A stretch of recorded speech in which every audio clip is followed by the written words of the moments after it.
Bem-vindos ao Geração D, me chamo Kleber Tomás, esse aqui é um canal de opinião política, de opiniões nossas sobre o nosso cotidiano, sempre com viés de direita, pois esse é o que nós acreditamos, que nós achamos como certo.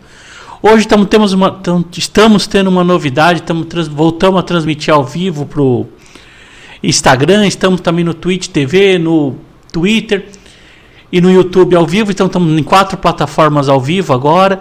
Lembrando você que está aí no Instagram nos acompanhando, que está aí, sabe que nossa live aí no Instagram tem o limite de 50 minutos, então não sei se vai colidir. Se acabar essa live, a gente recomeça outra, se atingir os 50 minutos. E para vocês que estão aí, sejam muito bem-vindos nas outras plataformas. Fazia tempo que a gente não fazia essa transmissão ao vivo em todas. Espero que esteja legal, que estejam gostando, que estejam curtindo aí esse modelo. Espero que dê certo dessa vez, porque a gente tentou algumas vezes aí fazer com aplicativo, fizemos com várias vezes, agora estamos fazendo na forma bem analógica, de uma forma bem diferenciada aí. E entender aí que se você estiver vendo, vira o celular aí um pouco de lado, porque ele é a melhor maneira que a gente tem aí de transmitir. Então você vira de lado e vai ver a gente melhor aí, vai ver com mais qualidade. Não vamos estar transmitindo naquele formato, porque nós estamos usando aí nas outras plataformas. Então, visto tudo aí, entendido, a gente tratado aí todas os nossos recados. Então vamos lá, o que nós vamos falar hoje? O que foi essa semana aí o mais importante? O que foi o de mais sério aí que teve essa semana? Também se não tiver legal aí no Instagram, dá um toque aí que eu não tenho como ouvir aqui. Tá dando retorno, não tô sem um retorno aqui. Se tiver legal o áudio, tiver tudo certo, dá um joinha aí que ajuda. Então assim, o que a gente viu dessa semana foi uma coisa interessante. Nós tivemos a sessão pública contra a institucionalização da censura no país. Ou seja, a gente teve o PL 2630 tentado colocar. A gente está vindo aí direto já alguns atos que tem características de censura, que está vindo por um ato de censura. Então tivemos uma audiência pública, onde tiveram vários convidados para debater o tema, pessoas que estão sofrendo e sentindo. Então a gente teve como participantes lá o Rodrigo Constantino, a Bárbara do canal Eu Te Atualizei, que é um canal muito legal, Paulo Figueiredo e Ana Paula Henkel. E essa sessão pública foi presidida pelo Gustavo Geiger, um belo deputado, foi lá no âmbito da Câmara dos Deputados. Então foi um evento muito legal, muito bacana. Foi interessante de acompanhar, porque a gente conseguiu ter entender a expansão, e é o que eu vou tentar aqui passar, fazer um apanhado do que a gente viu, do que eu acompanhei lá, assisti a audiência inteirinha, e vou levantar os principais pontos para mim, o que é mais interessante, e as nossas fundamentações jurídicas, como sempre, a respeito do tema. Então a situação começou lá, pelo primeiro a palestrar, o primeiro a conversar, a falar, foi o Rodrigo Constantino. Qual que é a situação que está o Rodrigo Constantino? É uma situação absurda. O Rodrigo Constantino, há 4 meses, ele foi colocado dentro deste inquérito das fake news. Lembrando que este inquérito é irregular por vários sintomas. Primeiro, pela origem. Nós temos já, como a gente debate aqui várias vezes, a gente bate aqui várias lives, a gente discute várias vezes esse tema. Nós temos a tripartição de poder, acusação, defesa e o judiciário sempre neutro. Fizeram uma manobra jurídica para iniciar usando o regulamento interno, para ferir a Constituição, para tocar este inquérito. Feriram a Constituição no seguinte termo: usaram a situação ali do regulamento interno do STF, que diz que se crimes acontecem dentro do âmbito do prédio do STF, é de competência do STF julgar e acusar também.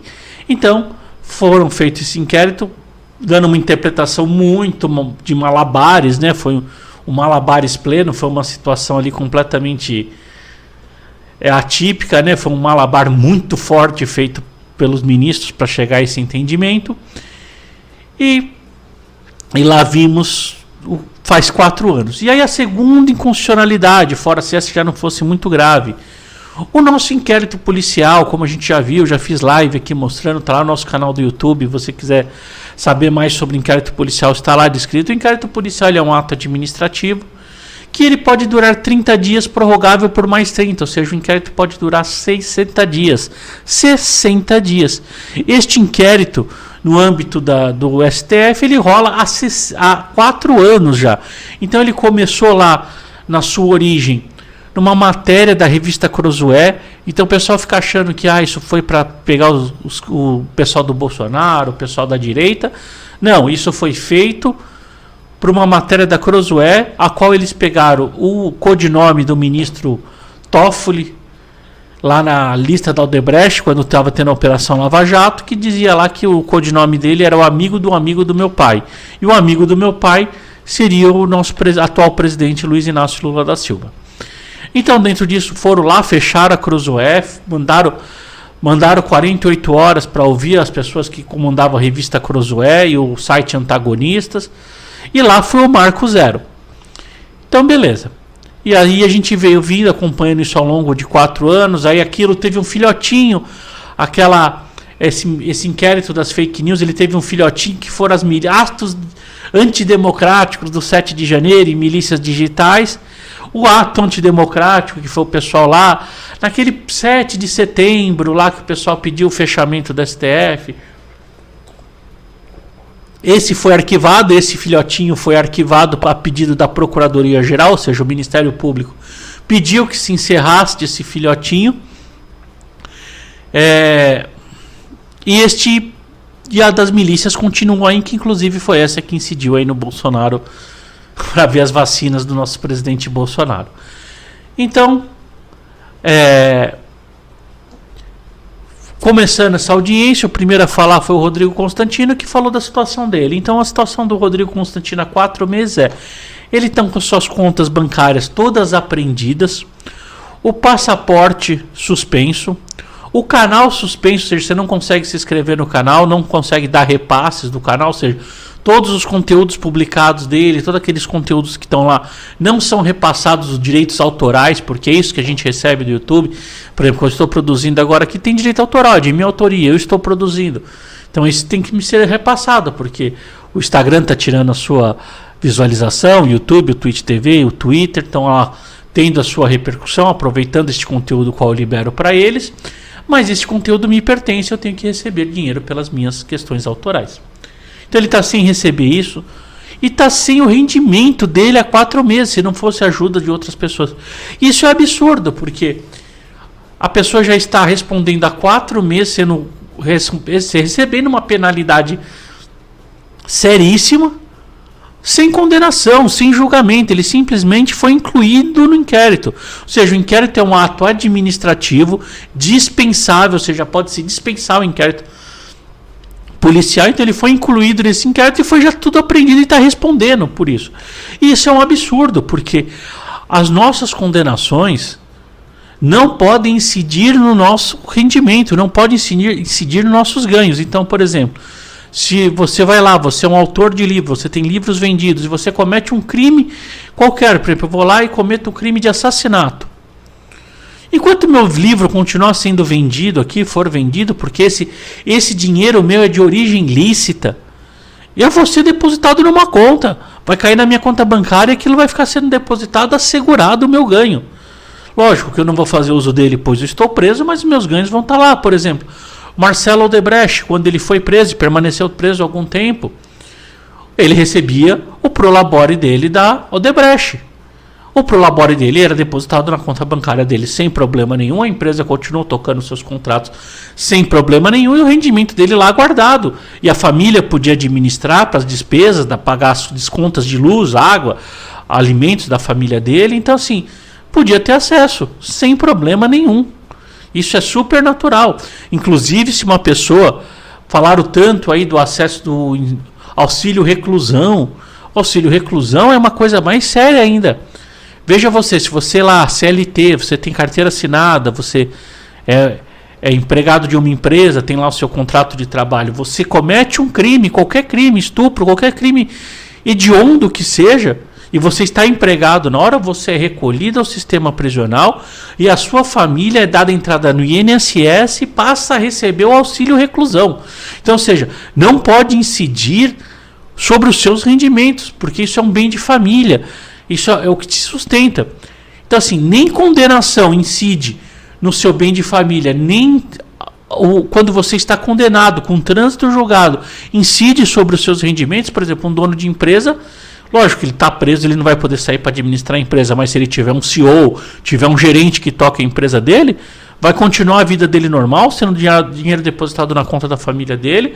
Os únicos valores que são apreendidos são valores oriundos de ilícitos. Então, por exemplo, o traficante de drogas, se ele não tiver registrado, todo o dinheiro dele é oriundo do tráfico, ele não poderia ter, em tese, o seu rendimento alcançado, bloqueado, porque é oriundo do tráfico, não é oriundo do... Não tem coligação com a prática criminosa dele. Então, assim, o que nós estamos vendo com o Rodrigo Constantino, com o Paulo Figueiredo, é uma coisa absurda. E a gente viu também com a Bárbara do Te Atualizei, é que ela foi retirada desse âmbito, ela foi retirada deste inquérito já, então ela está podendo fazer este movimento, começar a voltar a ter, mas acho que as contas dela ainda se não encontram-se suspensas. Então, como é que você pode tirar? Eles são criadores de conteúdo, eles fazem aquilo que eu faço, eles criam conteúdo. Como é que você pode retirar esse rendimento seu? Um cara que produz um livro, ele vai lá, produz um livro, fez um filme, por exemplo, quantas pessoas... quantas músicas são compostas por detento e eles recebem os direitos autorais dele? E às vezes ele indica uma família para poder administrar esse dinheiro, às vezes ele mesmo deixa lá na conta, não quer que ninguém administre, mas é depositado na conta dele. Não pode incidir em cima dos rendimentos dele, desde que os rendimentos deles não sejam oriundos de ilícito. E não tem nada a ver com ilícito, porque é lícito eu falar, eu dar minha opinião, eu posso até durante a prática de dar a minha opinião, eu posso cometer alguns ilícitos, sendo qual eles? Não fake news, porque fake news não existe. A gente pode cometer o crime de injúria, calúnia, difamação. Esse tipo de crime sim está sujeito a cometer, mas mesmo este crime não pode incidir. Eu posso receber uma multa pecuniária, como isso cometendo qualquer crime, eu trabalhando ou não, pode ser incidido multa. Mas em momento nenhum pode chegar e suspender o meu rendimento, suspender o meu ganha-pão. Isso é de uma tirania, isso é tortura. Isso é uma coisa que se pratica que é uma tortura, porque você causa medo, você causa pânico, porque eu vou ficar sujeito à perca dos meus direitos, à perca das minhas publicações. Não tem nada a ver. Não tem nada a ver, o que eu publico é intelectual. Se alguma publicação minha cometer algum desses crimes, me processa, respondo na lei, posso até ser preso, ok, mas não pode interferir no meu rendimento. Como que isso é um absurdo? Então, se qualquer preso, qualquer crime, traficante, tudo, se ele tem ocupação lícita, ele vai receber o auxílio presídio dele lá, o auxílio reclusão dele. Por que a diferenciação? Então, quando a gente começa a ver uma lei, e nessa audiência ficou muito claro, porque a gente começou a ver ali, e foi demonstrado com muita precisão pelo Rodrigo Constantino, pelo Paulo Figueiredo, a questão da distinção de tratamento, porque eles não têm acesso sequer ao inquérito, e o inquérito deles estão há 4 meses nessa. E isso o STF contrariando o próprio STF, porque o STF tem uma súmula que, apesar da natureza de qualquer inquérito policial, ele deve ocorrer no âmbito sigiloso durante 30 dias, renováveis por mais 30. Ele é sim sigiloso, é uma das características dele, mas existe uma súmula do STF. O que é uma súmula? Súmula é um conjunto de julgamentos, são conjuntos de julgamento. Esse conjunto de julgamentos entendendo que sumularam que o advogado pode ter acesso, e o advogado dessas pessoas não tem acesso a esses casos. Por exemplo, só a Bárbara, agora que foi retirada, ela teve acesso ao que ela foi indiciado, e ela estava indiciada no crime de fake news, um crime que não existe, de ela ter lido uma matéria que foi vinculada na revista Veja. Então, assim, isso é absurdo, e a gente começa a ver essa distinção, e ali eles foram mostrando com slides, por exemplo, o caso do deputado Janones, que cometeu várias fake news comprovadas, e a gente tem que entender que agora, e eles debateram muito, se debruçaram sobre isso, sobre o que seria fake news. Fiz até uma provocação hoje no Instagram, você que não acompanha a gente aí no Instagram, depois dá uma olhada. Eu coloquei uma matéria da 4 Rodas, que estavam ali 4 carros, acho que era o Astra, o Vectra e o Maré. Para quem gosta de carro, sabe que hoje o Maré aí, o pessoal brinca que é uma bomba nuclear, né? Tem vários vídeos de mecânico tirando onda. Não que o Maré era ruim, que o Maré era um carro muito avançado para sua época, as pessoas não souberam dar manutenção, não tiveram cuidado, é uma manutenção complexa, então o carro virou uma coisa terrível. Hoje é um problema, é muito caro, as peças dele se tornaram muito caras, a manutenção dele é extremamente complexa, às vezes para trocar uma correia você tem que baixar o motor, então um motor complexo. Estava lá na revista 4 Rodas em 1998, acho, 98, acho, que o Maré era a melhor opção daqueles carros. E isso é o fake news, porque naquela época era fake news aquilo, ou ele era o melhor carro mesmo naquela época? E hoje, nós olhando para isso, olhando para trás, olhando o que o Maré se tornou, hoje eu posso processar a 4 Rodas por fake news, porque no entendimento do STF, nesse âmbito qual o Daniel Silveira foi inclusive condenado a 12 anos de prisão, diz que o flagrante é perpétuo até que a publicação seja retirada do ar. Então vamos dizer lá, você está em flagrante. Então foi publicado esse jornal em 98, não foi recolhido, está aí, está na mão das pessoas, está publicado, inclusive eu publiquei hoje. Ele está em flagrante ainda? Então, para as informações que aquelas pessoas tinham na época, eles cometeram fake news ou para aquela informação aquilo era uma verdade? E hoje, com o desenrolar, com outras informações, nós podemos ver que realmente aquilo ali não era muito certo? E aí, o segundo a entrar foi a Ana Paula Henkel, né, que na época ela apresentava o Pingo nos Is, lá na Jovem Pan, e ela contou da situação das palavras proibidas, né? Nós tivemos 5 predicados, a qual a gente não podia dizer a respeito do Lula, por exemplo, não podia se dizer na época da eleição que ele era um descondenado, sendo que há uma discussão técnica, há uma discussão acadêmica a respeito disso, porque ele foi condenado em 3 instâncias, com erros, sim. Aí devido à teoria das árvores do fruto envenenado, de forma atípica, porque foi também atemporal, foi no momento não que cabia esse tipo de discussão, foi revista e o julgamento dele foi anulado. Então ele está descondenado, ele está com os processos anulados, existem várias interpretações. Eu entendo que ele é descondenado. Eu entendo que todo aquele processo foi válido, por exemplo, mas foi retirada a condenação por haver erros jurídicos crassos. Então eu entendo que ele está descondenado. E essas brigas acadêmicas são naturais, e lá foram considerados isso fake news na época da eleição, e ainda são considerados fake news. Mas, por exemplo, vamos lá fazer um paralelo à questão de drogas. O artigo, se eu não me engano, é 16 ou é 14. Agora não vou saber de cabeça, mas é 16 ou 14, que é o artigo da Lei de Uso de Drogas. O uso de drogas, você usar drogas hoje no país, não deixou de ser crime, pois o código, o artigo está lá, porém esse artigo penal não tem uma pena. Não tem pena, então você vai lá, responde o inquérito, mas não responde pena. Você tinha uma pena que acho que era de 1 a 2 anos, de 1 a 4 anos de prisão, tinha uma pena assim antes, essa pena foi retirada, e aí se cabe uma discussão jurídica a respeito de drogas, uma discussão acadêmica longa, que ficam discutindo se esse crime está despenalizado ou se o uso de droga foi descriminalizado. Eu, no meu ponto de vista acadêmico e no âmbito da discussão acadêmica, para mim o consumo de drogas houve simplesmente a despenalização. A descriminalização não houve porque o crime está lá previsto, o artigo está valendo, não foi revogado. Só foi revogada a pena dele, a parte que despena, mas não foi revogado a aplicação. Então, se eu for lá, vou responder, eu vou assinar um termo circunstanciado, e desse termo circunstanciado eu posso acarretar com outras situações que caracteriza de uma questão penal. Por exemplo, eu perco minha primariedade, mesmo não respondendo por crime. E aí, pessoas que vão defender a outra parte da academia, a qual defende que houve a descriminalização sobre o termo, sobre o artigo penal, porque eles vão falar o crime penal, necessariamente um artigo penal necessita de pena. Quando ele não há pena, Isso é uma teoria. Quando não há pena, não há crime, porque não há crime sem pena.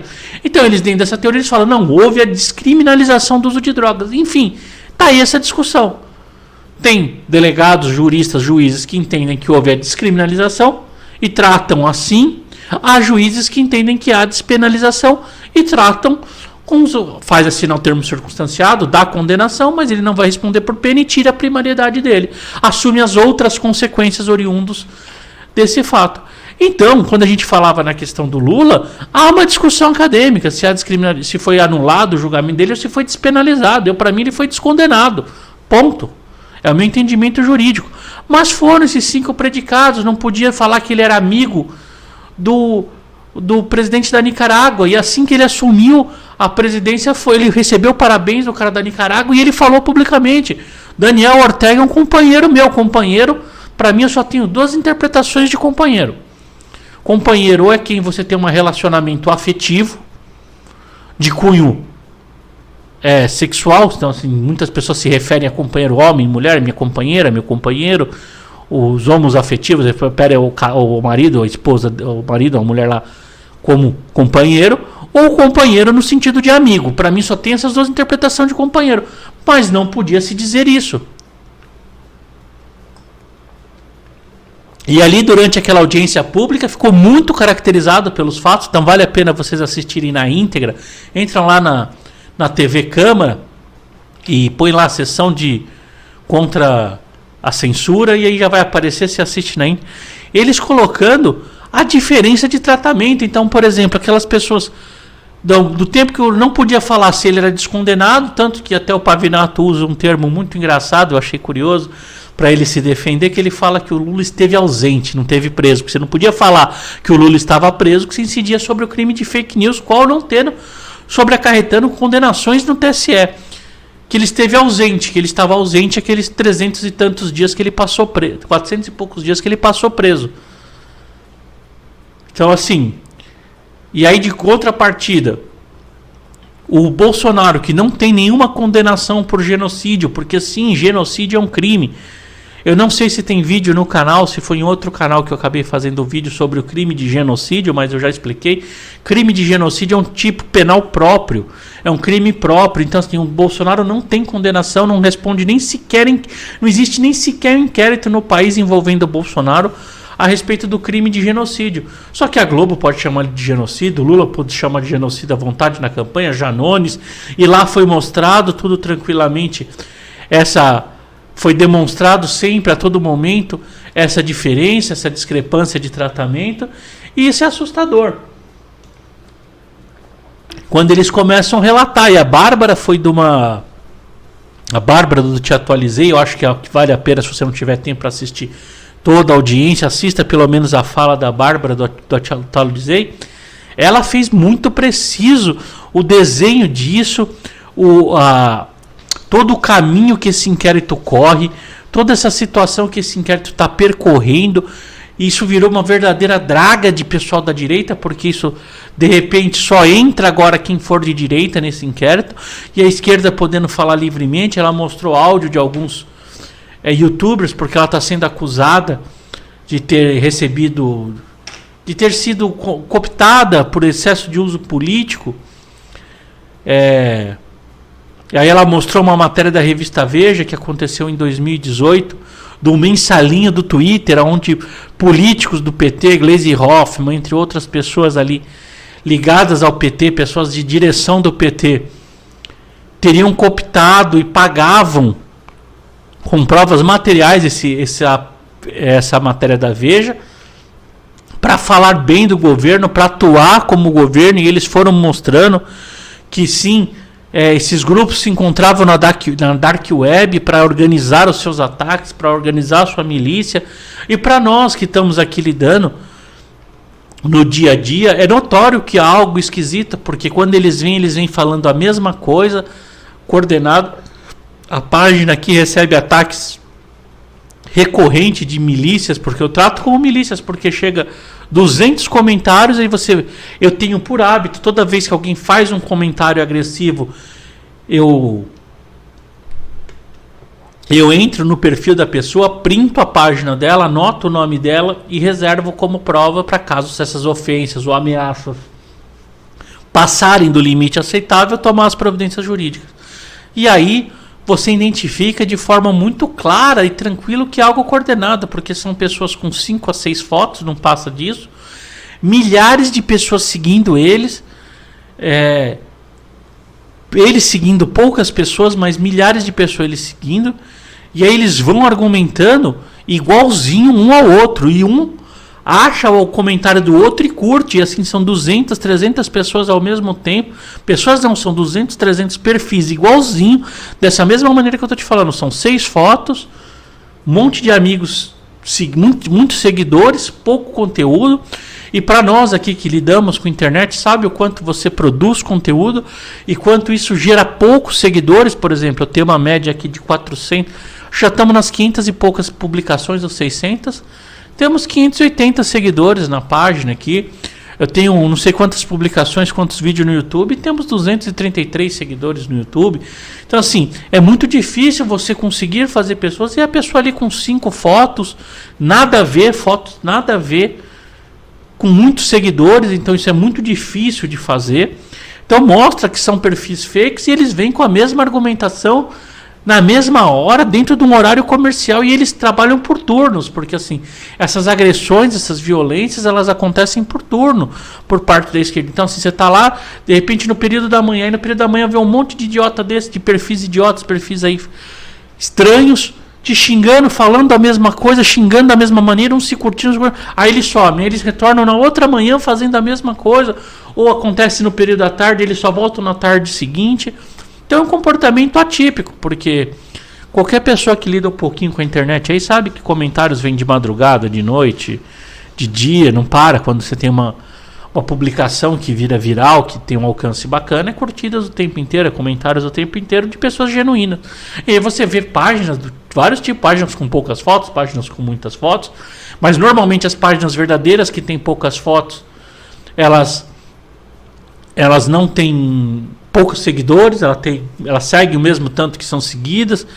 Então a gente vê que é um negócio muito estranho, mas ela mostrou, a matéria da Veja mostrou isso muito pormenorizado, é muito bacana, muito interessante. E a gente vai vindo para coisas estranhas. Por exemplo, a gente teve um grupo de empresários que tiveram as suas casas invadidas pela Polícia Federal, tiveram busca e apreensão simplesmente porque ele colocou um emoji. Numa conversa particular de WhatsApp, ele colocou um emoji. E aí a gente fica, é assustador, aí não vai sair a palavra, mas é aterrorizante a gente imaginar, porque conversas particulares você diz bobagens. Você às vezes nem pensa. Por exemplo, eu chamo de conversa de boteco. É aquelas conversas de boteco que às vezes você fala com um amigo seu, o cara tá lá meio de os canhos cheios, aí ele fala, pra mim, que nem um exemplo, conversas vazias. Quem é corintiano sabe, às vezes quando você vai falar com um corintiano, ele tá ali nervoso, chateado, ele particular, não é? Você vai ver que eles torcem o tempo inteiro lá na torcida, mas você pergunta às vezes para aquele corintiano raiz, pô, e aí, como é que tá o Corinthians? Ele fala, tá uma bosta, vai cair. Isso aqui vai ficar pior que o Juventus, não vai cair, não volta mais, e se cair não volta. E fala uma conversa solta, e o Corinthians caiu uma vez só. Mas assim, conversas soltas. Às vezes você fica pau da vida, mas isso é no âmbito particular, é diferente de externar a sua vida. Quem nunca teve uma decisão contra um juiz, porque todo mundo que faz alguma coisa, por exemplo, não que você está certo ao todo tempo, mas quando você faz algo, você acredita que você está certo. E aí vem o juiz e dá uma decisão contrária a você, você xinga ele mentalmente, xinga para o seu familiar, xinga para sua esposa, xinga para o seu pai, xinga para sua mãe, xinga para o seu filho, aquele juiz, você externa um descontentamento. Às vezes num grupo de WhatsApp você xinga o cara. Por exemplo, eu tive um caso muito emblemático envolvendo a minha família, que eu xingo o juiz até hoje, porque foi dado um crime de injúria e calúnia. Meu pai, síndico de um prédio, a síndica atual falou que ele invadiu, ele comprou, ali tem um escritório embaixo, ele comprou a parte comercial do prédio embaixo, comprou há anos, antes de ser síndico, ele comprou aquilo, ela fez uma carta que ele teria invadido a área do prédio, que ele tinha invadido aquilo e que ele tinha roubado o dinheiro do prédio, sendo que não teve comprovação, não existia condenação e não existia nada disso. Ela fez isso simplesmente para difamar ele e ganhar a eleição. E aí ele entrou com crime de calúnia, porque imputou crime, porque você invadir terra de alguém, esbulho possessório, é um crime, você invadir a área de um prédio. Então ele não responde esse crime, não tem uma investigação sequer, então ela atribuiu uma atividade criminosa, ele entrou. Aí veio a decisão do juiz, que é absurda, tanto que ele acabou recorrendo e ganhou em segundo grau. Mas veio uma decisão do juiz, assim, que ao meu ver foi absurda, eu xinguei, externei minha... que ele fala que mandar a carta para 64 vizinhos não causa o crime de calúnia e difamação, porque não houve alcance de muita gente. E ele usou o termo na sentença, que para você atingir o crime de calúnia teria que ser publicado na Globo. Agora, qual a chance da sua honra ser publicada na Globo? Você não é alguém importante para sair na Globo? Então, mas entendimento dele. Ok, ele embasou. Mas eu tenho o direito de achar que aquilo é ridículo. O cara é um retardado. Que ele fez o direito com a bunda. Que ele leu o Código Civil, o Código Penal com a bunda. É o meu direito. E eu tenho que respeitar a decisão judicial dele. Mas eu tenho o direito de ficar nervoso, de ficar chateado, de demonstrar meu descontentamento a respeito daquilo.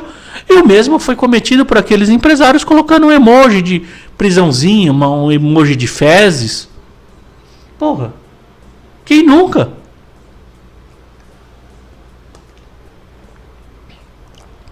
Mas nada público no âmbito pessoal, no âmbito psicológico, no âmbito ali de externar para os outros amigos, mas não orquestrando nada. E aí fazem ali querendo demonstrar que através de fake news, que não existe mentira, que ali seria orquestrado um golpe, que o Estado cairia por conta de mentira. Pelo amor de Deus, gente.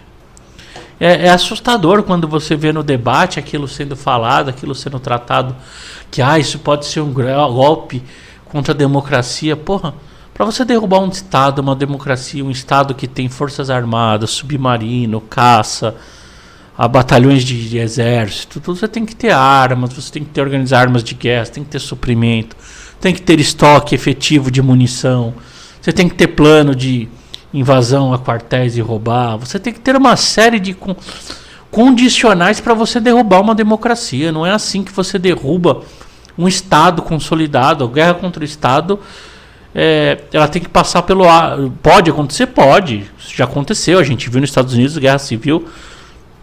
Guerra mais sangrenta que os Estados Unidos participou e teve derramamento de mortes de americanos foi a própria guerra civil lá dentro, mas para isso tem que ter armas, tem que ter intenção, planos, projeções, estoque. Como é que você, com uma mentira, é a mesma coisa, chegar e falar que eu destruo alguma coisa com uma mentira? Não dá para destruir algo consolidado que tem a detenção do império da força, por exemplo. O governo tem um domínio das forças armadas, das armas mais poderosas, tem tanque de guerra, blindados, antiaéreas, bazucas e armas absurdas. No mínimo você tem que ter o plano, o orquestramento de conseguir parte dessas armas para você derrubar um Estado. Não é com um grupo de WhatsApp, não é pôr um emoji que vai cair. Isso é irreal. Isso é irreal. Derrubar. Tanto que a gente vê que, inclusive, não cai. O Estado não cai, o país não cai nem com manifestações pacíficas. Cai não. O que acontece é a prática da democracia. Por exemplo, a Dilma, através dos protestos, sofreu o processo de impeachment, que é um processo real. Um processo que está lá jurídico. Aí sim, aí a democracia com seus freios e contrapesos, com seus remédios constitucionais. Agora, se perverter a ordem constitucional, você perverter o Estado, você destruir o Estado, requer uma força bruta, uma organização absurda que não é possível com mentira, e nem com manifestações sossegadas, tanto que a gente vê, como vimos essa semana, manifestações em Cuba, onde a população está desarmada, não tem acesso à arma, não tem dinheiro para comprar arma, sequer tem dinheiro para comer direito, dinheiro para pagar a sua saúde. Vão lá, fazem manifestações, são facilmente repreendidos, facilmente presos. visto que eles querem colocar como atos antidemocráticos, aconteceu 8 de janeiro, olha que facilidade que prenderam os caras. Encostaram os ônibus, veio o militar lá e falou, pegou o megafone lá, o Funça, e entra todo mundo no ônibus e levou todo mundo preso. Olha que facilidade. Na terça-feira foi dado expedido uma ordem e foi retirado todo mundo da frente de todos os quartéis do Brasil inteiro. Olha que facilidade. Então, como esse grupo teria força, como uma situação dessa, um fake news, teria condição disso? Isso é brincar com a realidade, isso é fazer um malabarismo da realidade fora do mínimo aceitável. Isso é de um absurdo, é de um sem igual. Isso aí pra mim não tem como, porque você tem que ter uma estruturação, você tem que ter organizações, envolvimentos, inclusive de partes do sistema, partes do judiciário, por exemplo. Revolução de 32 que a gente viu no Brasil, Revolução de 64, as próprias revoluções que o Brasil participou, teve partes envolvidas, teve partes do sistema envolvido porque ia dar sustentação. Por exemplo, a Revolução de 32 teve batalhões inteiros do exército que falaram, não, nós vamos fazer a independência lá de São Paulo, nós vamos, e participou, e teve troca de tiro. Então teria que ter parte do sistema aderindo àquilo. Mas não é com emoji, grupo, ou velhinha com terço na mão ou enrolada na bandeira que se derruba um país. No máximo o que você faz é que faça-se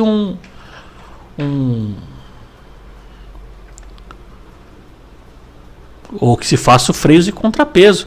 E aí o mais interessante da Bárbara, lá a gente indo pro que a Bárbara estava falando, foi ela trazer uma matéria da Jus Brasil, que foi muito legal. Até vou ver como eu componho, como é que eu faço uma live a respeito disso, porque eu sinceramente passei em branco na época, né? Porque eu estava em outra situação, estava em outros estilos de vida, não fazia conteúdos aqui, então acabou passando em branco. Uma matéria do Jus Brasil mostrando que a Dilma, quando foi arriscada de cair, ela assinou e solicitou o pedido de um 42 da Constituição, e que o general Vilas Boas havia impedido, não aceitou um 42, não aceitou a aplicação do 42 e teve impeachment dela. E a gente não vê o PT, não vê a Dilma e não vê ninguém sendo investigado por atos antidemocráticos, porque ela pediu e solicitou e assinou um documento solicitando um 42, porque estavam tentando fazer o impeachment nela, e que ela, no ponto de vista dela, impeachment era golpe e cabia um 42. Cadê a investigação sobre esse crime antidemocrático? E aí tem pessoas respondendo porque solicitaram esse artigo da Constituição. Então, assim, é de uma coisa que a gente não vê para os dois lados. E aí, sim, voltando aqui para o que interessa para a gente nessa live, que é a censura, isso demonstra muita censura, porque a censura começa assim, ela pega os amiguinhos, fala, ó, vocês eu vou proteger, tá, gente? Ó, que nós damos as mãos e a gente não solta por nada. E nós vamos contra eles. Só que aí a censura, depois que acabou o inimigo comum, ela fala, agora é você. Você não solta a minha mão, viu? Que eu vou derrubar ele. Aí derruba ele. Aí quando acabou aquele inimigo, ele fala, agora eu vou soltar a sua mão e eu vou contra você. Então isso está muito claro nesse processo de censura, porque estão querendo, virando carga e dando dinheiro para pessoas e organizando pessoas para virar carga contra um espectro só. Só que a hora que esse espectro acabar, eles começam a se matar entre eles. Então você que é do espectro contrário, está apoiando essas medidas, não está se atentando, meu amigo, você não está protegido, eles não estão com você não. Eles só estão te usando nesse momento porque tem um inimigo maior e comum, que é a direita. Só que se eles vencerem, calarem a direita e acabar com a direita, eles vão para cima da esquerda que eles menos gostam. Porque a censura é assim. Ela luta ao seu lado quando ela tem o inimigo que é um inimigo maior que você. Aí ele se une a você para acabar com aquele e depois ele se vira contra você mesmo. E aí é como um leão que você soltou da gaiola. Quem que vai pôr na gaiola de novo? Então, eu acho que a gente tem que fazer um exame de consciência sobre o que foi falado ali. A gente vê essa audiência pública, vale a pena perder um tempo. Ela acho que teve 2 horas ou 3 horas de audiência pública, mais 2 horas. Mas ela é bem dinâmica, ela foi bem exposto as coisas ali. Vale muito a pena a gente assistir, a gente acompanhar ela. Porque ali eu acho que é um passo principal. E Entendo também que o governo, assim que a gente resolver essa CPMI do dia 8, resolver a CPI do MST, eu acho que está na hora, entendo que está na hora de criar uma CPMI e muito bem estruturada a respeito dessa decisão do STF, do inquérito das fake news. Porque não dá mais para aceitar que o inquérito dure 4 anos, onde ele podia ter durado só 60 dias. E virar essa máquina de drenar a gente para dentro. Porque o cara vai entrando, eles vão sendo punidos. Tem gente que está com o seu conteúdo bloqueado há 4 anos. Deputado Trovão aí estava até agora com... O Zé Trovão ali, o caminhoneiro, estava até agora com tornozeleira eletrônica, impedido de acessar suas redes sociais. Então, assim... Eu acho que está na hora do Congresso dar uma resposta. Acho difícil essa resposta, mas a gente vai ter que concentrar a carga para esta CPMI, fazer uma comissão parlamentar mista para investigar por que esses inquéritos não são fechados, esses inquéritos não são encerrados e não estão sendo respeitada a lei. Não sei ao certo, preciso dar uma lida no regimento, porque eu não sei, ainda não tenho conhecimento do regimento, porque também... a gente lê tudo, mas agora a gente está diante de uma possibilidade de ler isso. Ler se a CPMI tem condições e tem competência para investigar isso, mas eu acho que cabe uma CPMI sobre as fake news, sobre esse inquérito das fake news e começar a entender por que não está drenando todo mundo para dentro, por que está sendo seletivo e se está sendo seletivo, quais são as intenções e por que está acontecendo isso. Algumas dúvidas, porque isso é assustador, é aterrorizador começar a ver situações desse ponto, é que os dias vão passando, a gente não vai percebendo, eles estão fatiando, estão indo devagarzinho, a gente não vai percebendo. Agora, uma pessoa por um mero inquérito, ter perca do seu dinheiro, que nem sequer com uma condenação você perde esse dinheiro, porque vamos dar um exemplo de um criador de conteúdo. Vou usar aqui, vou me pôr no exemplo eu para não cometer crime. Eu vou lá e cometo crime de assassinato. Eu tenho meu conteúdo já pré-gravado, que gera visualizações e curtidas diariamente. Se eu for preso, os direitos autorais desse conteúdo meu já criado até aqui, continua caindo na minha conta. E não pode ser impedido. Porque não tem nada a ver com o crime que eu cometi. Não tem ligação, não tem origem, um dinheiro, uma coisa com a outra. Então, se eu, com um crime muito mais grave desse, vou falar latrocínio, que é um dos piores crimes que a gente pode cometer no nosso Código Penal, que a pena mínima já é quase 20 anos, então assim, é um dos piores crimes proporcionalmente falando, é o latrocínio. Eu vou ter respeitado esse dinheiro, essa entrada de dinheiro e vai continuar entrando, e não vou ter perca disso. O que nós temos é perca dos bens que às vezes são envolvidos ou são oriundos de crime.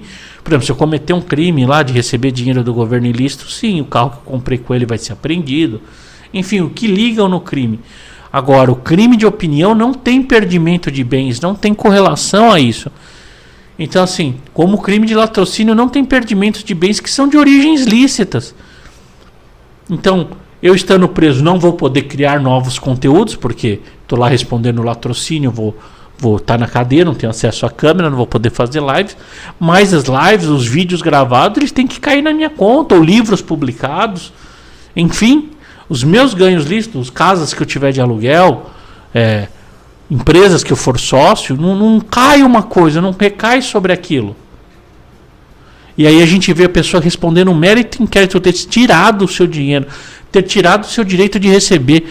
E assim, uma punição pesada, porque quando suspende o passaporte, por exemplo, o Rodrigo Constantino dizendo que a irmã dele fez 50 anos, para muitas pessoas 50 anos é o aniversário mais importante da vida, porque caracteriza a metade da vida, que a pessoa viveu a metade da vida, porque as pessoas estimam que você vai ter uma média de viver 100 anos, né?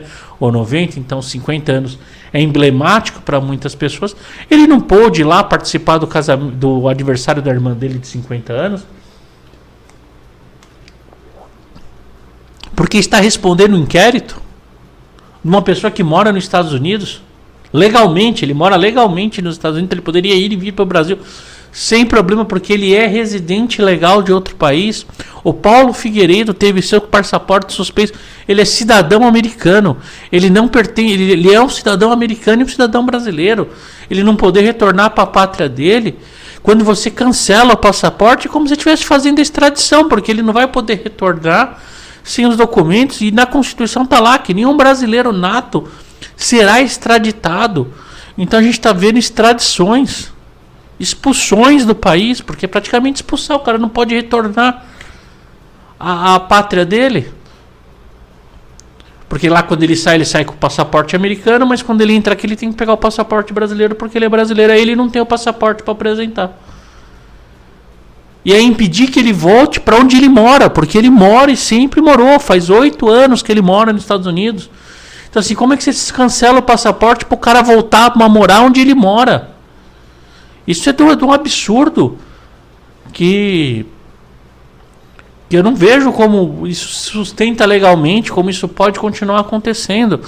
Porque o inquérito é administrativo, o inquérito é um ato administrativo, é para apurar, é um nada. O inquérito é uma coisa tão nada, porque às vezes depois de 60 dias que o inquérito termina, o Ministério Público dispensa e faz um novo, e colhe novas provas. Então assim, o inquérito é um mero ato administrativo. Então, por exemplo, pagarem... É como você recebesse, se fosse tirado do seu emprego, porque você não pagou IPTU do seu apartamento, da sua casa, você ser retirado do seu trabalho, ter cancelado a sua conta bancária porque você não pagou, não respondeu um ato administrativo, não pagou a multa de trânsito, por exemplo. Porque o inquérito policial é equivalente a uma multa de trânsito, é um inquérito, é um ato administrativo investigatório. Aí a partir daquele ato investigatório você vai ser denunciado, vão ter as audiências, você vai apresentar o contraditório, porque para você que não assistiu a nossa live sobre inquérito policial, você vai saber que o inquérito policial não cabe sequer defesa, ele é inquisitório, ele tem por características sim, só de te perguntar o que ele quer, de buscar as provas deles, não de ver a sua resposta, de ver a sua defesa. Então as pessoas estão já sendo punidas há 4, 5, 6 meses, 1 ano, 3 anos, 4 anos, punidos sem poder sequer apresentar a defesa, porque no âmbito de inquérito não cabe a defesa. As pessoas precisam ser denunciadas, apresentar sua defesa, ser condenada, ter acesso aos recursos, todos os direitos admitidos no direito, poder fazer prova, constituir provas, todas as provas que o direito admitido. Então, por exemplo, ele foi denunciado lá que ele fez fake news. Só que no inquérito ele não pode apresentar a contracapa da revista Veja. Não cabe no inquérito. Isso vai ser quando ele for denunciado. Cabe quando ele estiver respondendo o processo. Esse processo precisa acontecer. Então eu acho que o Congresso, olha, que abaixar essa temperatura desses 2 casos que já vão ser muito emblemáticos, muito importante, precisa virar carga urgente para essa questão. Mas virar carga total, porque a gente precisa voltar a restabelecer a normalidade no país, porque dessa forma que está, não dá para continuar, porque isso vai abrir um precedente, isso já é um precedente, porque já está acontecendo há 4 anos, terrível. Então você imagina, às vezes você é colocado no inquérito porque um cara pulou dentro do seu quintal. Você não tem nada a ver, por exemplo, às vezes um ladrão pula no seu quintal, tem um infarto dentro do seu quintal, você vai responder o inquérito. Imagina, diante do inquérito que você não tem nada a ver, eu nem vi que o cara pulou, acordei de manhã, tinha um corpo dentro do meu quintal, não tenho nada a ver com aquilo. Aí nessa fase inquisitória que eu não posso apresentar a defesa, mostrar as imagens da minha câmera, não posso apresentar tudo, eu já perco meu trabalho, perco meu patrimônio, perco a minha vida por causa disso? Que é isso? Inquérito, e às vezes o inquérito, quando ele termina, ele conclui que não achou porra nenhuma. E aí ele conclui. Só que ele não pode ser interrompido, ele tem que ser concluído. O inquérito policial ele só pode ser concluído. Então às vezes chegar no inquérito e falar, não conclui porra nenhuma, não cheguei a lugar nenhum. E se recomenda e pede pro Ministério Público solicitar o arquivamento ao juiz, porque você não chegou a prova nenhuma, era uma prova falsa, era um indício falso. Parecia que sim, né? Aquele Denorex, né? Parece, mas não é. É a mesma coisa, às vezes o inquérito lá, o inquérito é um Denorex, você não sabe, parece, mas não é. Você olha, parece que é um crime, mas não é, não tem nada a ver. O cara pulou lá, o problema dele, teve infarto lá no quintal e morreu. Eu acordei e já estava. Só que às vezes você só vai conseguir provar isso quando você tiver audiência, que você pode apresentar as provas. Estava dormindo, as imagens do meu sistema de câmeras, provas testemunhais, meus vizinhos que viram o cara infartando. Então as pessoas têm que ter direito a fazer a prova do seu ponto de vista, a exercer o seu contraditório. O contraditório está previsto na nossa Constituição. O contraditório faz parte do nosso sistema processual. Então, quando isso não é respeitado, isso se torna draconiano, torna uma coisa terrível, uma coisa assustadora, medieval, onde as pessoas eram enforcadas com acusações de ser bruxa, sem poder apresentar sua defesa. Então a gente vai voltar à época de Salem, nós vamos fazer um novo Salem aqui no Brasil, queimar as pessoas em fogueira, porque nós estamos retornando à Idade Média, e nessa audiência ficou muito claro que nós estamos praticamente numa Idade Média novamente, onde as pessoas simplesmente vivem o acusatório, vivem a teoria geral do inimigo, porque só importa o que quem diz, não o que diz, mas quem. Tem a teoria do crime, a teoria do inimigo. Se o teu inimigo falou algo, ele é culpado. Se o teu amigo falar o mesmo algo que o inimigo, está perdoado. Então isso não pode vigorar. Nosso país não pode ser assim, não é a previsão legal que nós temos. Então a gente tem que respeitar o nosso Estado democrático de direito. Então, gente, eu acho que isso por hoje é só. Vai estar, acho que, acabando já lá no Instagram, que aqui no meu relógio aqui já estamos em 52 minutos. Peço que curta, compartilhe os vídeos. Peço também que vá lá assistir, é muito interessante assistir essa audiência pública, vai ser elucidador. Compartilhe este vídeo, compartilhe a audiência pública também com seus contatos, para as pessoas ver se abrem a mente e comecem a enxergar o que está acontecendo no nosso país, a que ponto nós estamos indo e a seriedade e a gravidade do que nós estamos vivendo. E desejar a todos vocês uma boa noite, um sábado maravilhoso, muito abençoado.